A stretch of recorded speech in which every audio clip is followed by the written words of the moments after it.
Se a sua cidade fosse invadida por alienígenas sanguinários que dizimam qualquer um que faça barulho, o que você faria? Com certeza a primeira coisa seria deixar o like e se inscrever no canal. Aqui é o Drake, e nesse vídeo do Derrotando Filmes iremos acompanhar Sam tentando sobreviver a essa invasão alienígena. E eu vou apontar os erros cometidos, o que você não deveria fazer e tentar tomar as melhores decisões para derrotar os Anjos da Morte em um lugar silencioso. Dia 1. Nova York está prestes a ser completamente dizimada. Isso porque o ruído médio da cidade chega a 90 decibéis, que é praticamente um grito alto que ocorre o tempo todo. E isso será a ruína desse lugar. Nessa grande cidade existe uma clínica de tratamento para câncer, onde conhecemos Samira, ou Sen para ficar melhor. E logo vocês vão pegar a referência disso. E a Sen é poucas ideias. Ela mostra isso no grupo de apoio para falar sobre suas emoções, quando o enfermeiro Rubens força a moça a ler um poema que resumia seu dia a dia no local. E a Sen conseguiu ofender a clínica inteira e seus pacientes de 500 formas diferentes, mostrando que a doença ceifou toda a sua alegria, deixando a mulher totalmente amarga e irritada. Com o fim da reunião, Rubens avisa que o grupo iria num show no teatro no dia seguinte, e após subornar a Sen dizendo que eles passariam para pegar uma pizza depois, ela acaba aceitando ir. Em seguida, a jovem vai até o seu quarto, onde troca seu adesivo de fentanil, um analgésico extremamente forte e viciante, que ela provavelmente usa para inibir suas dores. Quando o dia do show finalmente chega, vemos que ela não queria nem um pouco estar indo nesse lugar, mas ao se sentar atrás de uma família, um garoto chamado Ozahar começa a brincar com o gatinho dela, criando uma rápida amizade entre os dois. Henry e Zena, que são os pais do menino,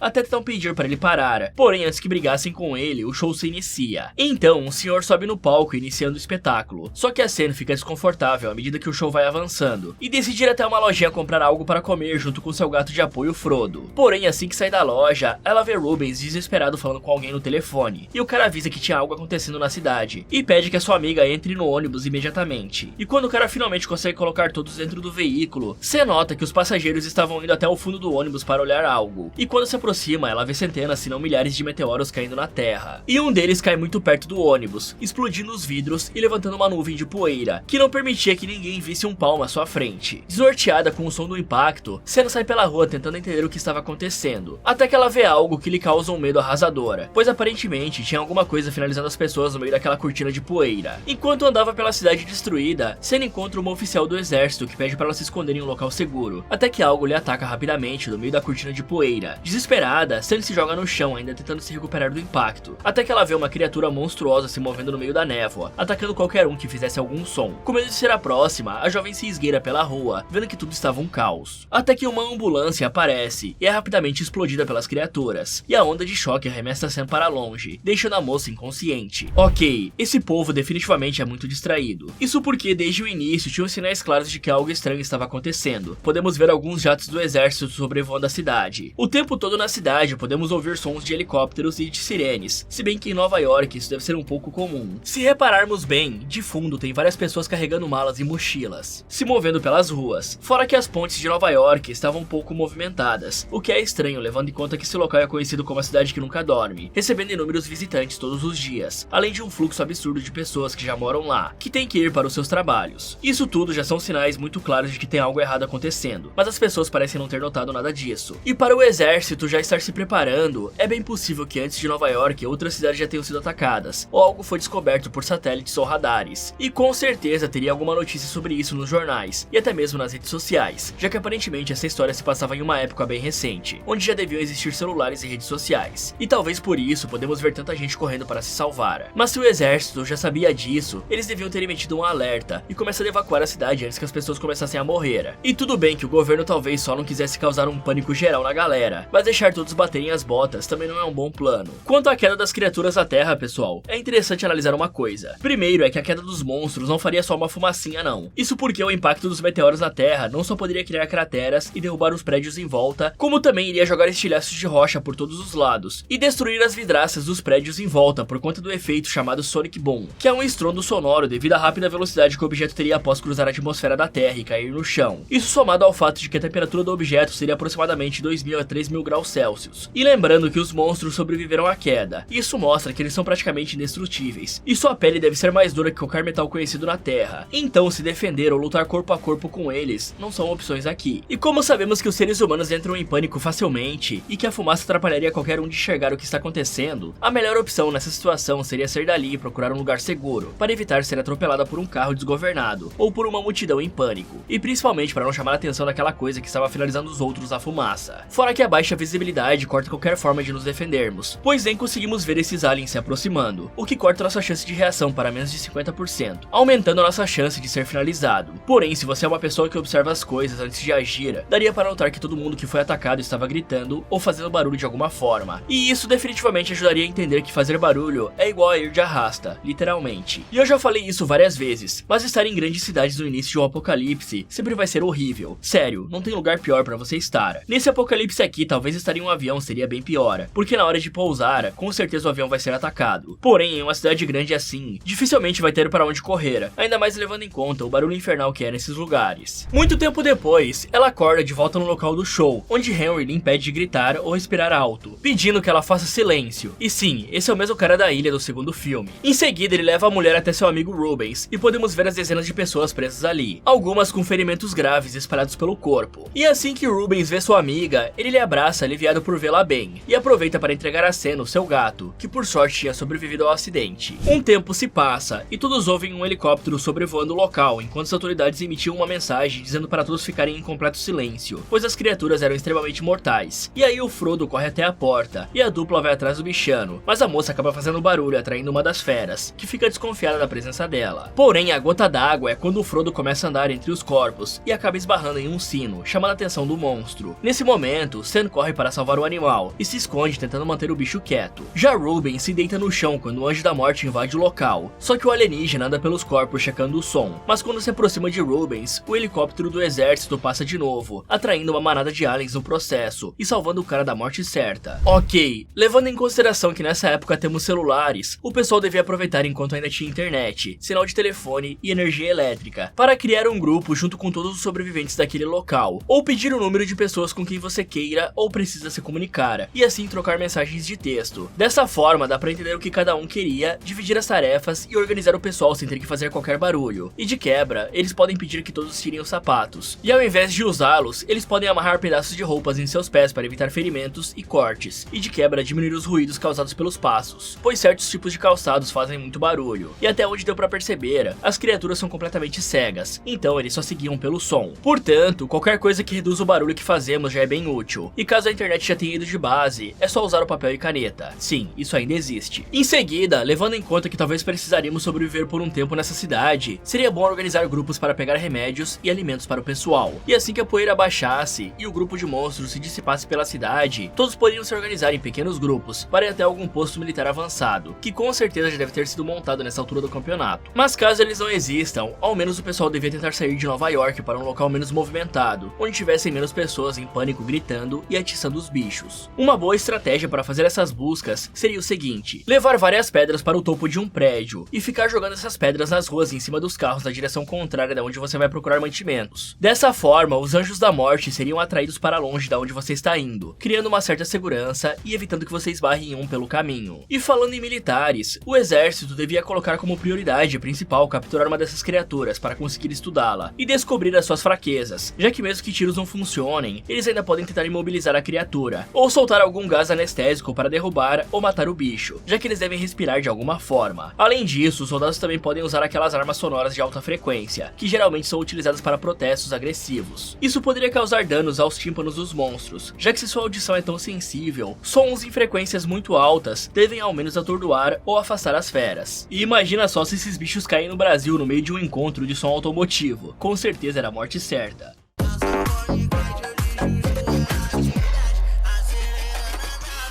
E outro plano que os militares poderiam fazer, e provavelmente esse não iria funcionar, mas não custa nada tentar, seria pegar um helicóptero e um megafone para atrair os Death Angels para perto da água e tentar afogar alguns. Já que Nova York inteira é praticamente cercada por água, não seria algo difícil de tentar. Pode ser que o som alto do helicóptero e de uma voz chamando os monstros faça os aliens entrarem na água para caçar o que estava produzindo o som, e como eles são cegos, pode ser que eles não consigam identificar que não tem chão na sua frente e acabem se afogando. Com certeza essa é uma estratégia que pode ser testada. Afinal, final, eles descobriram de alguma forma que os bichos não sabem nadar. Ao anoitecer, Sam vai explorar o local e encontra a Xena ouvindo o rádio e anotando as mensagens que eram passadas pelo exército, que pediam para todos se afastarem das pontes para ficarem seguros, pois às 21 horas algo iria acontecer. Nesse momento, eles sentem o chão tremer e as luzes piscam, então todos correm para o terraço, onde vem a pior cena das suas vidas, já que o exército tinha jogado mísseis em todas as pontes que conectavam Nova York com o mundo exterior, com o intuito de prender os anjos da morte ali e tentar controlar a situação. Ao ver isso, um dos sobreviventes começa a gritar que todos iriam morrer, e Henry tenta de todas as formas silenciar o cara, pois se os monstros ouvissem todos iriam morrer, inclusive seu pequeno filho, e como o maluco não calava a boca, Henry acaba finalizando ele por acidente para salvar a sua família. Depois de presenciar essa catástrofe, Sam e Ruben se sentam juntos para tentar se acalmar, e a moça aproveita a deixa para escrever em seu caderno que iria sair para procurar algum lugar onde pudesse comer pizza, mas Rubens avisa que isso era uma loucura. Porém, Sam já não se importava mais com isso, pois sabia que se os monstros não lhe matassem, o câncer iria. Então ela queria ao menos morrer comendo algo que gostava. Enquanto eles conversavam, a energia cai, devido aos danos que a infraestrutura da cidade sofreu no ataque dos monstros e no bombardeio, deixando todos no completo escuro. Como se não pudesse piorar, o gerador de emergência do local é ativado, criando um barulho estrondoso que com certeza iria atrair as feras. E aí, para tentar salvar todos que estavam vivendo ali, Rubens corre até o gerador e consegue desativá-lo antes que fosse tarde. Mas quando ia se afastar da máquina, sua camisa fica presa em um dos pregos e rasga, gerando ruído suficiente para atrair um dos monstros que estava por perto, que finaliza o homem sem nenhuma piedade. Depois de ver seu amigo morrer sem poder fazer nada para ajudá-lo, Sam decide que era hora de sair dali, pois se fosse morrer, ela primeiro queria comer uma pizza. Então a mulher pega o Frodo e vai caminhando o mais silenciosamente possível até uma lojinha de conveniências, onde ela pega uma lanterna e alguns suprimentos. E aí ela segue caminhando por uma Nova York completamente destruída, e para em uma praça da cidade para dar comida ao seu gato. Nesse momento, a moça percebe que tinham duas crianças escondidas à fonte do local, pois sabiam que o barulho da água iria esconder seus sons das feras. Com medo de que as crianças acabassem batendo as botas, Sam se aproxima oferecendo chocolate para ganhar a confiança deles. Nesse momento, um grupo de helicópteros passa pelo local espalhando a mensagem de que barcos estavam sendo enviados para a costa sul para resgatar os sobreviventes, pois as criaturas não sabiam nadar, e isso tornava a água o único método seguro de escapar deles. Ouvindo isso, Sam pega as crianças e corre em direção ao sul, mas uma manada de anjos da morte seguem os sons dos helicópteros, destruindo tudo que estivesse no seu caminho. Ok, o exército parece que realmente não quer ajudar os civis a ficarem vivos. Isso porque, já que as feras são atraídas pelos sons, o exército poderia ficar sobrevoando o local e atraindo as criaturas para um ponto estratégico, pois já que elas não conseguem nadar, era só levar o máximo de monstros que desse até uma das pontes e explodir tudo enquanto eles estivessem lá. Assim, eles salvariam toda a população, evitando de deixar a população presa com as feras assassinas, e ainda neutralizariam a ameaça sem causar tantos danos à infraestrutura da cidade, ou ao menos usar os helicópteros para levar as criaturas até longe dos civis, deixando o caminho livre para eles chegarem até os barcos de resgate. Mas parece que os soldados estão pouco se lixando se os civis vão ser salvos ou não, e não montam sequer uma estratégia para combater o inimigo. Eu digo isso porque a única mensagem enviada foi para todos irem até o porto, sem comentar se eles vão atrair as criaturas para outra ponta da cidade ou algo assim, já que atrair os monstros para o lado contrário seria a melhor forma de manter as pessoas seguras, pois digamos que centenas ou milhares de pessoas se movendo para um lugar, com certeza vai fazer barulho, e será praticamente uma chacina. O melhor seria criar ao menos 3 pontos de resgate diferentes ao longo da cidade, não só para facilitar a locomoção de quem estava nas outras bordas da cidade, como também para resgatar o pessoal o mais rápido possível, pois como eu já falei, se todo mundo que ficou vivo fosse para um único lugar, isso geraria uma aglomeração imensa, que com certeza iria fazer barulho, fora que todos os anjos da morte seguiriam esse ruído, e podiam não só destruir os barcos, como também finalizar todos que estivessem por perto. Mas falando do sobrevivente que Henry finalizou, esse cara não iria morrer se apenas ficasse quieto, pois aquele momento já era de conhecimento geral, ou ao menos devia ser, de que as criaturas seguiam através do som. Portanto, ficar gritando que vai morrer só vai literalmente te fazer morrer mesmo. Quanto ao Rubens, galera, ele realmente foi muito corajoso indo até o lado de fora desligar o gerador, só que isso definitivamente não era necessário. Primeiro, porque as feras provavelmente iam até lá quebrar ele, e depois iam embora quando a origem do som fosse exterminada. Tudo bem que elas poderiam ficar na área por algum tempo, mas só pelo fato da máquina ter feito aquele barulho, pode ter certeza que isso já iria acontecer de qualquer forma. Então ir até lá nessa situação só era idiotice mesmo, praticamente pedindo para ir de base. Tem momentos que não fazer nada é fazer muito. Você não precisa ser um herói em todas as situações. Enquanto iam em direção aos barcos, o trio se depara com uma multidão gigantesca de pessoas que estavam procurando uma forma de fugir daquele lugar destruído. E sabendo que não conseguiria cuidar das crianças por muito tempo, Sam pede que eles sigam o pessoal até a zona de resgate. Em seguida, ela tenta ir na direção oposta da multidão, mas quanto mais ela anda no meio desse mar de pessoas, ela percebe que o som de passos ficava mais alto, além de algumas pessoas que acabavam gerando ruídos por carregar bagagens ou estar em cadeiras de rodas. Isso tudo chama a atenção de um dos monstros, que ao aterrissar perto da galera, fez vários deles começarem a gritar, iniciando um caos colossal. Alguns tentam fugir enquanto outros só gritam ainda mais, e no meio desse caos, um carro é lançado por cima dos sobreviventes, e a explosão joga Sam no chão, e faz o Frodo fugir assustado. A mulher até tenta correr atrás do bicho, mas as pessoas em pânico lhe derrubam no chão, e com medo de ser pisoteada até a morte, ou esmagada por um anjo da morte, a moça se arrasta para debaixo de um carro, onde um maluco tenta puxar a sua perna, implorando por ajuda, mas ele é rapidamente finalizado por uma das feras, que derruba a parte de trás do carro na perna de Sam, mas com um certo esforço, ela consegue sair dali apenas com a perna machucada. Com isso, a moça consegue se esgueirar até um local onde fica em completo silêncio, esperando as coisas se acalmarem, que no caso era geral ir de base. Enquanto isso, o Frodo sai por aí aproveitando o apocalipse e caçando ratos. E aí o bichano para beber água em uma escadaria inundada, até que de lá sai um homem em completo choque. O cara estava tão assustado que sem motivo algum ele começa a seguir o animal, esperando que ele levasse até um local seguro. Só que na verdade, o bichano estava indo em direção à sua dona, que fica extremamente aliviada em ver que Frodo estava bem, mas estranha o esquisitão que veio junto com ele. A mulher até tenta espantar o cara, mas ele estava tão traumatizado com tudo, que só conseguia seguir a única humana viva que tinha encontrado até agora. Nesse momento, começa a chover na cidade, e eles se escondem debaixo de alguns andaimes para poder conversar, pois a cena é muito inteligente, e já entendeu que os ruídos maiores disfarçam os sons humanos, e fazem com que as criaturas não lhe percebam.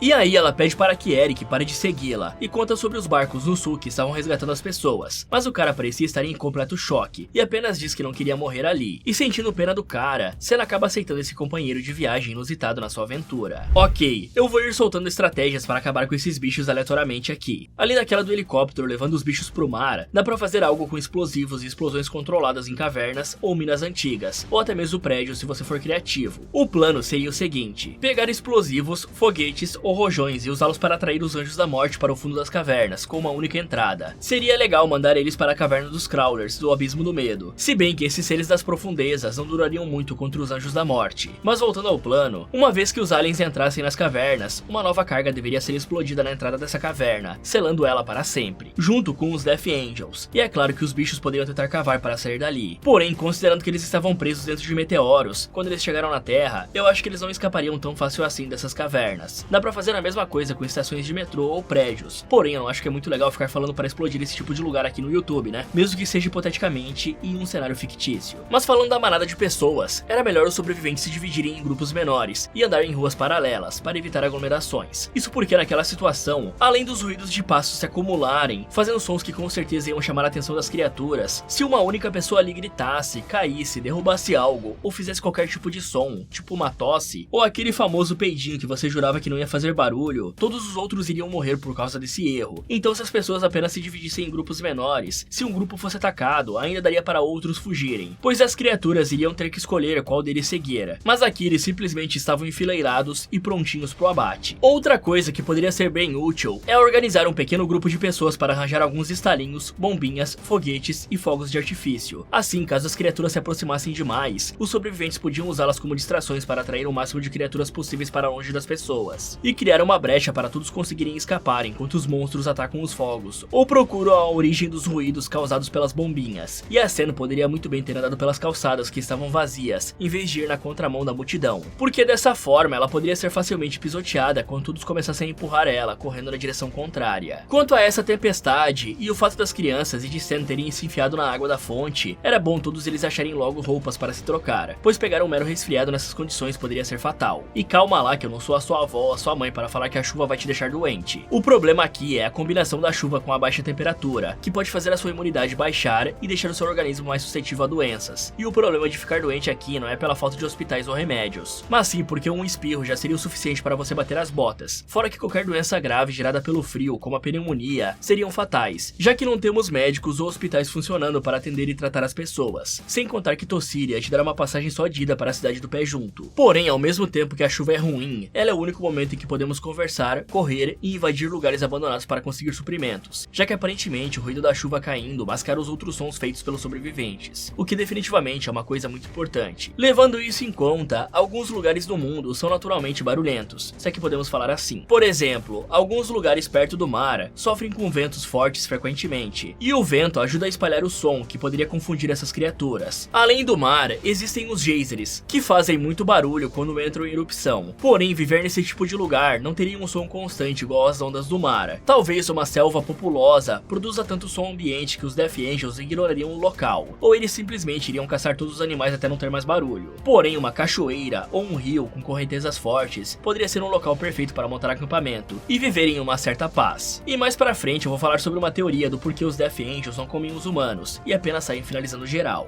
Juntos, a dupla vai até a casa de Sen e se aproveitam do som dos trovões para poderem arrombar a porta. Lá dentro, a moça corre para pegar alguns suprimentos, incluindo seus remédios para aliviar as dores causadas pelo câncer, mas aparentemente não tinha mais nada. E na busca pela medicação, ela acaba tirando um dos seus antigos livros para fora de uma gaveta. E Eric percebe que a sua nova amiga era uma poeta. Então ele começa a folhear o livro e descobre que o pai da moça era um pianista. E cansado de ter esse peso morto na sua cola, Sen pergunta se ele não tinha nenhum outro lugar para ir, mas o homem responde quase chorando que não, pois ele era da Inglaterra e toda a sua família morava lá. O cara apenas veio para Nova York por conta do curso de direito que estava fazendo, mas agora ele estava sem ninguém e literalmente no fim do mundo. Com isso, Sen pede que ele siga até o sul para ser resgatado pelos barcos, e Eric pergunta por que a moça não estava indo até a zona de resgate. E ela conta que queria ir até o Harlem para comer pizza, pois já que o mundo estava acabando, ela queria devorar o que poderia ser a última pizza existente na face da Terra. E aí, como não tinha mais nenhum objetivo, o cara pede para ir comer pizza junto com a moça, que finge aceitar para não criar uma discussão. Mas no dia seguinte, quando acorda, Sen sai da casa em completo silêncio, deixando Eric para trás dormindo. Só que no meio do caminho, a moça encontra uma estante de livros, e como era uma grande leitora, ela para pegar um livro, até que percebe seu gato olhando para algo atrás dela. Assustada, Sen se vira lentamente, tendo certeza que iria encontrar um dos monstros. Mas para sua sorte, era apenas o Eric que continuava lhe seguindo, e foi até ali entregar o caderno de anotações que a mulher esqueceu. E aí ela vai se levantar para seguir viagem, mas acaba derrubando os livros no chão, fazendo um barulho alto o suficiente para atrair a atenção de dezenas de anjos da morte. Sabendo que se ficassem ali seriam finalizados, a dupla foge em direção a um prédio executivo. Mas na hora de empurrar a porta, de rolar, o Eric vê que tinha algo prendendo a porta, e com toda a sua força ele tenta forçar o objeto sem fazer barulho. Graças a ele, ambos conseguem entrar. Só que o som de passos chama a atenção de cada vez mais criaturas, que vinham entre os prédios caçando os dois. Vendo que não conseguiriam escapar sem uma distração, eles saem do local, e Eric joga uma pedra em um carro para ativar o alarme e atrair as criaturas. Com isso, eles conseguem fugir para dentro de um metrô, e seguem caminho ouvindo as feras que estavam vindo. Mas quando acham que vão conseguir fugir por outra escada que leva até a superfície, eles se deparam com mais um anjo da morte, e sabendo que não conseguiriam passar por ele sem serem notados, a dupla segue um corredor paralelo até um local completamente inundado, e bem devagar eles entram na água. E aí Sen coloca Frodo dentro de sua bolsa para impedir que o bichinho se afogue, e no caminho até o fim daquele túnel inundado, a água parecia cada vez mais profunda. E então os dois acabam se deparando com mais um monstro, só que dessa vez a ansiedade do Eric começa a bater forte, e ele começa a emitir alguns sons de respiração pesada, chamando a atenção da criatura. Sen até tenta acalmar o seu amigo, mas infelizmente não dá certo, e ambos têm que mergulhar nas águas para escapar. O anjo da morte até tenta seguir a dupla, mas acaba se afogando, dando a chance de ambos fugirem. E aí eles nadam até o fim do túnel, que acabava em uma capela, onde as dores de Sen já estavam se tornando tão insuportáveis que ela estava perdendo a consciência. Ok, é muito estranho que a Sen consiga confiar 100% numa pessoa que ela acabou de conhecer, e que nitidamente não está batendo bem da cabeça, ao ponto de dormir do lado do esquisito sem estar armada. Afinal de contas, não sabemos nada sobre esse sujeito, e ele pode muito bem ser um assassino procurado. Portanto, o melhor a se fazer era se trancar em um cômodo da casa separado do Eric, pois para entrar ele teria que arrombar a porta e fazer barulho, podendo se sacrificar no processo. E qualquer tipo de cuidado é pouco, porque estamos falando de um apocalipse sem leis, onde as pessoas podem fazer o que quiserem. E nós todos já sabemos como os seres humanos conseguem ser horríveis nessas condições. Um bom exemplo disso é o cara que invadiu um acampamento em Bird Box, Barcelona, se passando por alguém amigável. E no fim o cara era do culto que fazia as pessoas enxergarem as criaturas. Quanto ao momento em que eles derrubaram os livros, galera, não era necessário sair correndo daquela forma, já que os sons dos passos foi o que provavelmente atraiu as feras até eles esse tempo todo. O melhor a se fazer nessa situação seria manter a calma e jogar uma pedra em algum veículo para disparar o alarme, e sair andando o mais silenciosamente possível até algum local seguro, e ficar escondido ali até as criaturas irem embora. E analisando um pouco mais a estrutura dessas criaturas, pessoal, e o fato de que eles sabem exatamente onde estão indo e nunca ficam se batendo nas coisas, é uma prova que eles não são completamente cegos. Bom, eles não têm olhos, então teoricamente eles são cegos, mas como eu já falei no vídeo do primeiro filme, os Death Angels usam os sons que emitem ou que escutam como uma espécie de ecolocalização, então provavelmente eles sabem que existe uma pessoa por perto quando emitem esses sinais sonoros, o que faz todo sentido, já que no início aquela coisa ficou batendo no corpo para testar se ele estava mesmo morto. Fora que graças às suas garras eles conseguem se mover absurdamente rápido em qualquer direção ou posição, portanto é quase impossível fugir dessa coisa, e a melhor tática prática seria tentar distrair eles com algum outro som, como os estalinhos e bombinhas que eu mencionei antes, pois se aquela criatura souber da sua presença, sua chance de escapar é baixíssima. Tentando ajudar na recuperação da garota, os padres do local oram por sua vida, e o Eric fica o tempo todo ao seu lado, tentando manter sua amiga e salvadora viva. Mas não importa o quanto tente, Senna parece ter desistido de viver, vomitando tudo que é alimento ou líquidos que ela ingeria. Num último esforço desesperado para ajudar, Eric escreve no caderno perguntando qual remédio ela precisava. Em seguida, o cara vai sozinho até a farmácia mais próxima, passando pelo que parecia ser um acampamento militar que foi completamente devastado pelas criaturas, mostrando que nem os soldados foram capazes de conter a invasão. Chegando na farmácia, o cara começa a procurar pelo remédio, até que ouve algo se aproximando e quase infarta, mas fica aliviado em ver que era apenas o Frodo, que veio com ele para lhe fazer companhia. Porém, na volta para casa, o bichano se enfia em uma construção abandonada, e sabendo que o Frodo era a coisa mais importante para a cena, o cara vai atrás dele para tentar recuperar o animal. O problema é que aparentemente aquela construção era um local de alimentação para as criaturas, que logo se reúnem aos montes ali para comer. Mas ainda assim, o nosso herói não desiste de pegar o gato da sua amiga, e se esgueira contendo a sua ansiedade como nunca, e conseguindo pegar o bicho sem ser notado. Com o Frodo a salvo, Eric volta até a igreja e aplica medicação em sua amiga, que finalmente pode respirar aliviada enquanto a dor começava a desaparecer. Enquanto ela melhorava, Eric fica lendo seu caderno e encontra uma anotação dela comentando que seu pai tocava piano lindamente. Então a moça conta que quando era criança, seu pai lhe levava nos seus concertos, e depois de vê-lo tocar, os dois comiam pizza no Patsy's, que ficava no Harlem. Por isso ela queria fazer esse ritual novamente para relembrar os velhos tempos, onde as coisas eram melhores, pois seu pai morreu há anos atrás, e agora ela estava perto de bater as botas também. E aí, tentando confortar a amiga, Eric fala que nenhum dos dois iria morrer antes de conseguir botar as mãos em pelo menos uma fatia de pizza. Por isso, no dia seguinte, a dupla vai em direção à pizzaria Patsy, mesmo que a cena já esteja com a saúde tão debilitada que até andar se torna difícil. E toda essa emoção negativa explode quando ela chega no Patsy e vê que o restaurante foi completamente devastado. Nesse momento, a moça desiste de tudo, mas Eric se recusa a deixar ela perder a alegria em seus momentos finais. E aí ele pergunta onde o pai da garota tocava piano e leva ela até o bar onde a mulher passou sua infância. Em seguida, ele sai para tentar encontrar alguma pizza, e Senna aproveita a chance para beber um pouco e pôr o seu MP3 para carregar em uma caixa de som. Mais tarde, Eric volta com uma pizza e ambos bebem e comem juntos, aproveitando ao máximo cada segundo do apocalipse nesse lugar silencioso. Em seguida, para animar ainda mais a moça, Eric faz um truque de mágica usando um baralho de cartas que achou jogado no mar, fazendo com que a Senna recuperasse seu sorriso. Bom, se os monstros não conseguem nadar, e levando em conta que de fato esse evento dos aliens caindo do céu está acontecendo no mundo todo, a humanidade conseguiria se adaptar tranquilamente para viver em ilhas no meio do mar, em navios de cruzeiro ou até construir estações gigantes no meio da água, como aquelas plataformas petrolíferas, que conseguem facilmente servir de abrigo para pelo menos uma centena de pessoas. E assim os grupos poderiam viver de pesca e coleta em ilhas próximas, fazendo com que seja totalmente possível que a humanidade consiga prosperar mesmo com esses monstros habitando a Terra. Quanto ao Eric, apesar das suas intenções serem as melhores, seguir o gato até o meio de uma construção abandonada é uma loucura completa. Isso porque os felinos são extremamente silenciosos por natureza. Quase sempre eles conseguem sair por longas distâncias e ainda assim voltar para os seus donos. E eles são ótimos em fugir de predadores. Portanto, se enfiando ali, Eric está mais se colocando em perigo do que ajudando o gato. Fora que ele está desperdiçando um tempo precioso que podia estar usando para salvar a Senna, que está literalmente à beira da morte. Porém, aqui acontece algo curioso. Afinal, a gente já viu os Anjos da Morte finalizando vários humanos, mas eles nunca sequer se alimentaram de um. Eles têm os dentes para isso, mas talvez não consigam digerir a nossa carne. E vendo essa fazenda de cogumelos, me leva a acreditar que esses meteoros estão criando um novo ecossistema para os Death Angels sobreviverem na Terra, já que os humanos e animais daqui provavelmente não irão satisfazer o apetite dessas criaturas. Então isso levanta outra questão: por que esses monstros caçam os humanos então? E aqui entra uma teoria sobre esses seres, que seria o seguinte: os Anjos da Morte podem sentir algum desconforto ao escutar sons, e a única forma que eles conseguem fazer isso parar é destruindo completamente a fonte desse som. Por isso que eles destroem carros, ambulâncias e qualquer coisa que faça som e esteja na sua frente. Eles podem estar querendo fazer com que a suposta dor pare, afinal, seus ouvidos são extremamente sensíveis, e dá para imaginar que escutar qualquer coisa cause uma profunda dor nesses seres, e provavelmente essa dor só aconteça com sons diferentes dos seus, pois nunca vimos um Death Angel atacando outro da sua espécie, já que eles também fazem barulhos, o que indica que eles aprenderam a reconhecer seus próprios sons, para não acabar dizimando a sua própria espécie. Também dá para pensar que esses seres podem ter sido enviados por algum tipo de alien inteligente, e sejam apenas os pets deles fazendo uma varredura inicial na Terra, para os donos chegarem e acabarem com o que sobrou. Mas isso vai um pouco contra o que o diretor e roteirista John Krasinski já falou em uma entrevista, onde ele contou que os Death Angels são seres de um planeta sem humanos e sem luz, que acabaram evoluindo para perfeitas máquinas de matar. Depois de curtir bastante, a dupla sobe até o topo do edifício, onde veem que o barco levando o restante dos sobreviventes estava partindo, e sabendo que iria morrer morrer de qualquer forma, Sen decide que queria fazer uma boa ação em vida para o seu único amigo, e também como uma forma de agradecer toda a bondade que Eric teve com ela nos últimos dias. Então a moça lhe entrega seu casaco para que o homem se aquecesse, e juntos eles partem em direção ao cais, tentando fazer o mínimo de barulho possível, pois o som do navio já tinha atraído dezenas de feras, que estavam na margem da água tentando entender o que era aquele som, e vendo que Eric não teria a menor chance se as coisas continuassem daquela forma, principalmente porque a ansiedade do cara já estava atacando novamente e começando a deixá-lo em pânico, Sen dá o último abraço em Frodo e entrega seu bem mais precioso para Eric, pedindo que ele corra. Em seguida, num ato de coragem para usar suas últimas forças e conseguir salvar ao menos um dos seus amigos, já que ela tinha perdido Ruben sem poder fazer nada no início, a moça pega uma chave de roda no chão e sai correndo enquanto batia em diversos veículos para acionar os alarmes, chamando a atenção de todos os monstros das redondezas. E com o som dos alarmes, Henry, que estava no barco com a sua família, percebe que tinha algo errado e pede para o condutor parar para ver o que estava acontecendo. Com essa brecha, Eric sai correndo e desviando dos monstros, conseguindo graças a sua amiga chegar em segurança no cais. Mas quando achava que estaria seguro, ele acaba chutando uma latinha por acidente e fazendo com que várias criaturas começassem a correr em sua direção. Só que por sorte, ele consegue se jogar na água antes de ser finalizado pelos aliens, conseguindo se salvar e deixando a Sen muito feliz por finalmente ter conseguido fazer algo bom com a sua vida. E aí eles se despedem com olhares e Eric sobe no barco em segurança, ficando aliviado de saber que tudo acabou. Enquanto a Sen vai novamente até o Patsy para relembrar os momentos felizes da sua vida, e ela consegue encontrar um quadro de quando ela e seu pai foram até o restaurante, um momento em que ela ainda era feliz. Voltando a Eric, o cara acha uma carta de Sen em um dos bolsos da blusa, onde ela agradecia ao homem por tudo, já que graças a ele, Sen encontrou a paz e conseguiu ver a vida como algo bom, mesmo que por um curto período de tempo. E como último pedido, ela ordena que Eric cuide muito bem do seu gato Frodo, o que é um ótimo paralelo entre o Sen e o Frodo do Senhor dos Anéis. E aí vemos a moça escutando música com fones em uma caixinha de som, e depois de respirar fundo e pensar em tudo que viveu, ela consegue encontrar a paz e retira seus fones para chamar a atenção das feras, pois para ela era melhor morrer rápido do que esperar uma morte lenta e dolorosa por conta do câncer. E assim, a Sen poderia finalmente estar junto do seu pai novamente. Fala galera, se vocês tivessem que sobreviver nesse mundo devastado, o que vocês fariam? Me contem aí nos comentários. E se você fosse parar em um monastério e descobrisse que entre as freiras existe uma seita macabra que planeja trazer o anticristo para a Terra, o que você faria? Quer saber se a Margaret conseguiu sobreviver a esse lugar macabro? Então clique aqui nesse vídeo, ou aproveite para ver outras sugestões do Derrotando Filmes. Muito obrigado por assistir, e tomem cuidado com os barulhos que vocês fazem, nunca se sabe o que pode estar te escutando.